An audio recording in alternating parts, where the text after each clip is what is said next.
부동산은 언제 사는 게 좋은 거냐? 진짜 가격이 폭락해가지고요, 많은 사람들이 공포심을 느낄 때, 즉 폭락기에 사는 겁니다.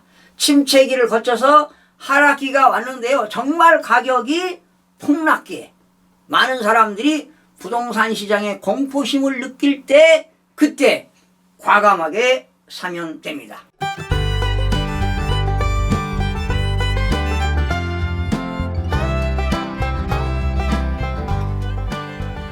시청자 여러분 안녕하세요. 김동수입니다. 자, 이 시간에는요, 부동산 투자할 때 기본 원칙 한 7가지를 소개하는 시간을 갖도록 하겠습니다. 제가 대학원에 이제 특강이라든가 또 각종 CEO 모임에서 부동산 세제 특강할 때요, 혹시 투자하는 분들을 위해서 기본 원칙을 지켜라 이런 이야기를 하는데, 오늘 여러분들에게 소개하겠습니다. 첫 번째는요, 투자 목적이 분명해야 됩니다. 만약에 여러분들이 여유 자금이 있어가지고 시드머니를 이용해서 일시적인 어떤 시세 차익을 목적으로 하느냐, 아니면 장기 투자 목적으로 하느냐, 장기 투자, 개발 목적으로 하느냐, 아니면 부동산을 사가지고 많은 사람들의 꿈이 꼬마 빌딩 아니겠습니까? 특히 연예인들이 꼬마 빌딩을 좋아하는데요, 이런 꼬마 빌딩 사가지고 매월 임대 수익을 높이기 위해서 이렇게 투자하는 경우가 있습니다. 그런데 이 두 번째, 부동산 투자할 때는요, 절대로 서두르면 안 됩니다. 바로 철저한 조사가 이루어져야 되는데요, 첫 번째는 법률적인 검토를 해야 됩니다. 법률적으로 하자가 있느냐 없느냐, 분쟁을 방지해야 되겠죠.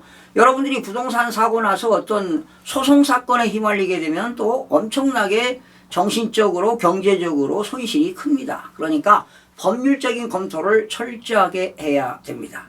그리고 혹시라도 땅 같은 걸 샀으면, 토지를 사가지고 건물을 신축하려고 했을 때 그 시군구에서 건축법에 의해서 허가를 받을 수 있느냐 하는 겁니다. 즉 행정기관에서 인허가 사항이 되는가, 이런 행정적인 검토가 뒷받침되어야 합니다. 그래서 법률적인 검토와 행정적인 검토를 거쳐서 마지막에 경제적인 검토입니다. 얼마만큼 profitability, 수익성이 있느냐, 이런 것을 따져봐야 될 것입니다. 그리고 세 번째는요, 임장 활동을 철저하게 해야 됩니다. 현장 답사를 해야 된다는 것입니다. 예를 들어서 임야를 사가지고요, 개발 행위를 하려고 했는데 거기에 묘지가 있습니다. 분묘기지권이 성립되는 묘가 있다면 이런 것들은 언제 사는 게 좋을까요? 임야 같은 거는 눈이 올 때, 눈이 와가지고 현장을 돌아보면 봉분이 있어요. 그런데 여름 같은 경우는 숲이 우거지고 낙엽이 있고 말이죠. 이런 경우는 봉분을 찾을 수가 없습니다. 분명히 겨울에 가면 봉분이 있는 걸 알 수 있고요. 또 전원주택을 사겠다 했을 때 그 지역에 가축 사육이 제한되는 지역이냐, 전원주택을 사고 보니까 그 지역에서 가축을 기르다 보니까요, 여름에 얼마나 냄새가 납니까? 분뇨 냄새가요. 이러면 성공했다고 볼 수가 없습니다. 그래서 임장활동을 여름이든 겨울이든 여러 번 다각적으로 해야 될 것입니다. 그리고 네 번째는요, 정부의 부동산 정책이 어떤 것이 발표되느냐, 무슨 어느 지역에 신도시가 개발이 되느냐, 또 특히 세금, 부동산 조세 정책이 어떻게 되느냐. 사실은 지난 문재인 정부 때는요, 거의 4, 5년 동안 부동산 정책이 계속 바뀌었습니다. 27번 바뀌면서 제가 원고를 쓴 게 10,000페이지가 넘습니다.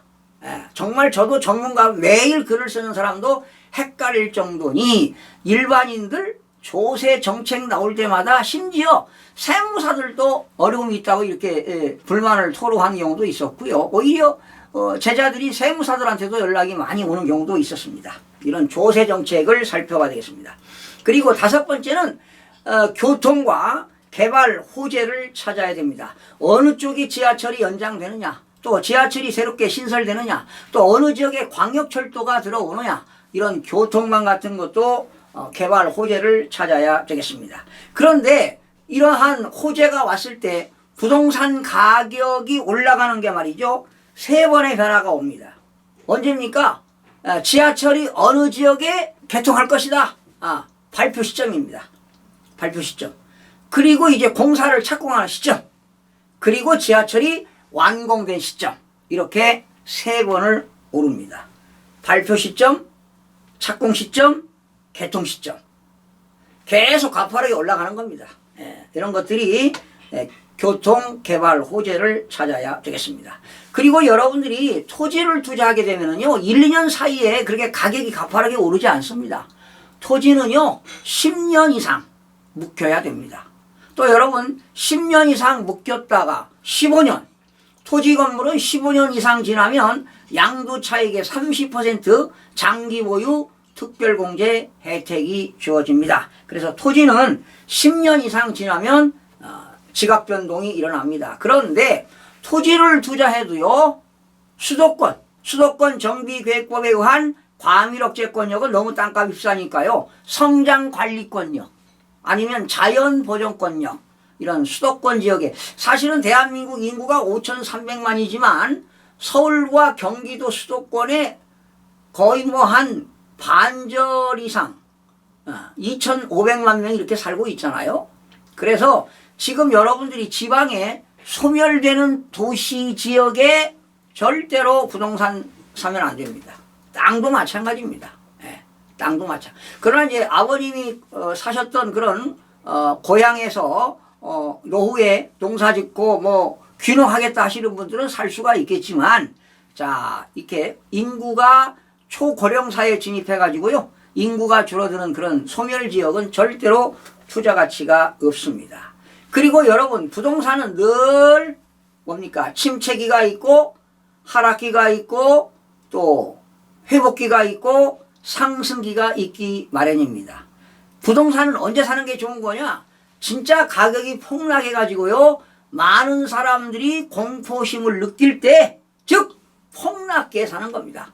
침체기를 거쳐서 하락기가 왔는데요, 정말 가격이 폭락기에 많은 사람들이 부동산 시장에 공포심을 느낄 때, 그때 과감하게 사면 됩니다. 그러니까 결과적으로 공포심을 느낀다는 것은 매물이 많이 쏟아진다는 거 아닙니까? 남이 사지 않을 때 여러분들이 선택적으로 골라서 좋은 물건을 살 수가 있다는 것입니다. 그러니까 우리는 늘 지금 현재 우리가 살고 있는 이 지구촌 시대, 위험과 기회가 공존하는 불확성 시대에 살고 있다고 하지만 여러분, 누구나 기회는 오게 되어 있습니다. 그러니까 부동산에 투자해서 또 집 없는 무주택자들은 내 집 마련할 때도 마찬가지입니다. 시드머니를 모아야 됩니다. 계약금, 중도금 지급할 능력 정도 되어야 돼요. 나머지 모자라는 돈은 뭐 대출 받으면 되지 않습니까? 그래서 늘 임장활동하고 손품을 팔아야 돼요. 요즘은 인터넷 세상이니까 손품 또는 발품을 팔아야 됩니다. 그래서 부동산이 항상 사이클이 있습니다. 침체기가 있고 하락기가 있고 회복기가 있고 상승기가 있는데, 자, 침체기를 거쳐서 하락기에 왔는데 완전 폭락하는 그런 시기가 있어요. 많은 사람들이 공포심을 느낄 때, 그때 과감하게 구입하시면 여러분들 정말 재테크에 성공하는 달인이 되실 것입니다. 자, 이 시간에는 부동산 투자 시 기본 원칙에 대해서 살펴봤습니다. 시청해주신 여러분 고맙습니다. 구독과 좋아요, 알림 설정을 누르시면 더 많은 정보를 얻을 수 있습니다.